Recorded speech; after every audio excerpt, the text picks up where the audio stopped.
Hi, everyone. I'm Elysabeth Alfano. This is the Plant-Based Business Hour live from Dubai. I'm at COP28, the United Nations Climate Change Summit. It happens every year around this time. This year it is in Dubai as part of the United Nations Arab Emirates. You can see I'm outside and kind of a cool background that it is. I'm going to take you on a little walk with me today, assuming our internet holds up, just to give you an understanding of how this COP is laid out. I have been told that there are estimates of 75,000 people here. This is by far the largest COP. Certainly last year, I believe I came to you live from Egypt.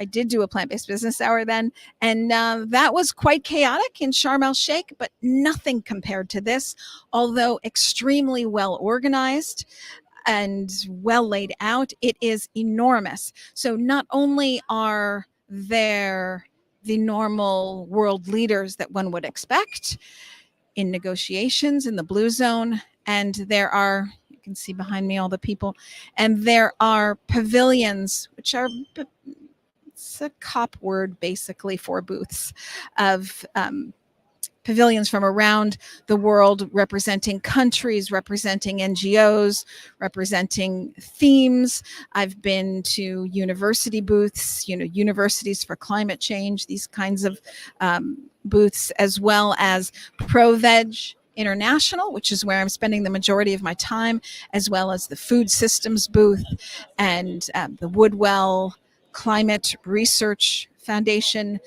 pavilion, as well as the Global Alliance for a Sustainable Planet pavilion.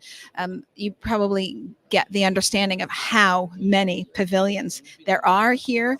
There are hundreds and hundreds represented. Again, this is the largest COP ever. Not only are we at the Dubai Expo Center, where again you would find world leaders, and then surrounding the world leaders in separate buildings according to theme. Again, this is a very well laid out COP. You find these NGOs and university and thematic booths. But in addition, there are off-site, enormous, large-scale mini COPs, if you will, called the Investment COP, which will take place September 7th and 8th. There's also the Green Zone, which is the Innovation Hub COP.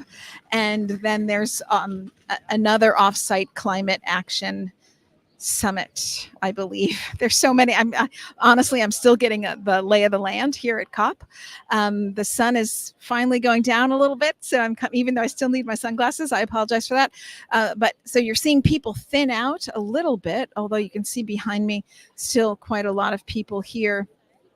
I will be speaking on Wednesday and then again on Sunday on driving public companies that are driving capital towards sustainable food systems. This is a very exciting COP in that it's the first year that food is on the agenda. Food systems transformation is on the agenda. That's going to take place on Sunday, December 10th. Yes, food systems transformation never sleeps. It will be on Sunday. Again, still kind of understanding what can come out of this COP. There has been, maybe you have already seen, some bad news. CNN had reported that the president of the COP had perhaps used his position for some more oil drilling negotiations, but there's been good news that's come out of COP already, in that out of COP27, again in Egypt, there was a determination at the end from world leaders that there would be a fund for damage and loss. That means the countries, larger countries that are causing the majority of climate change and putting smaller countries, certainly island nations, at risk. Island nations, not only the health of their people, but their inability to grow their own food because water levels are rising and agriculture is becoming salinated, etc. So this COP started with a funding of that program. It's one thing to, sorry for the sun, it's one thing to name a program, it's another thing to actually put money behind it. So this COP has already started with some meaningful progress.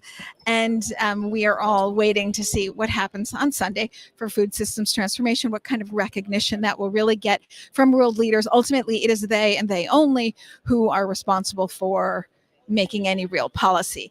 The pavilions and NGOs around the world leaders are here to really push them in certain directions, provide them with information, show support for various themes. And this year, again, a very well-organized COP. The themes are arranged by buildings, which was not the case in Egypt, where it was catch as catch can. So you might walk down the hallway and find women and gender and equality in one booth, and fossil fuels in another booth, and ecocide in another booth, and food systems transformation in another booth. This is organized such that food is in one building, women, gender equality in another building, etc. Finance in another building, and it is arranged also by day. So today is the finance day. I listened to a wonderful World Economic Forum panel earlier this afternoon. I've heard from World Animal Protection earlier this afternoon. FAIR, Farm Animal Investment Risk and Return, also put on an excellent panel showing their new climate risk tool, FAIRR.org. You can see that new climate investment climate risk tool. So a lot of finance discussions happening today, but we will see what tomorrow brings, and I'll try to be here with you every day, giving you short snippets of information. And certainly I will be hubbing from the ProVeg International Pavilion, and hopefully we'll speak with Raphael Podselver, who has done a tremendous job at getting food systems transformation on the agenda, or at least noticed at all COPs. And he is really a force to be reckoned with. I am coming to the end of where I can walk, so I'm now cutting off, but I'll try to be back tomorrow for day number 5, I believe, of COP28 from Dubai.